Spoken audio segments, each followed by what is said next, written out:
मुख्यमंत्री एकनाथ शिंदेंनी नववर्षाच्या सर्वांना शुभेच्छा दिल्यात। ट्विट करून शिंदेंनी नववर्षाच्या सर्वांना शुभेच्छा दिल्यात।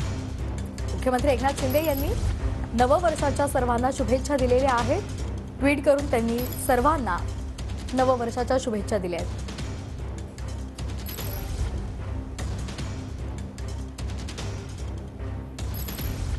नेमकं त्यांनी ट्विटमध्ये काय म्हटलंय पाहूया। गोड आणि कटू अशा अनेक संमिश्र क्षणांनी एकवटलेलं 2023 हे वर्ष आता सरत आलंय, तर दुसरीकडे नव्यानं उभारी घेण्याचे उत्तुंग स्वप्न दाखवत येणारं 2024 साल खुणावत आहे।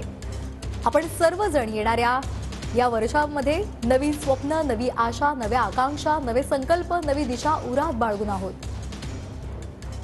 चला तर मग आपण सर्वजण मिळून सरणाऱ्या 2023 सालाला निरोप देत 2024 या नववर्षाचं आनंदानं आणि उत्साहानं स्वागत करूया।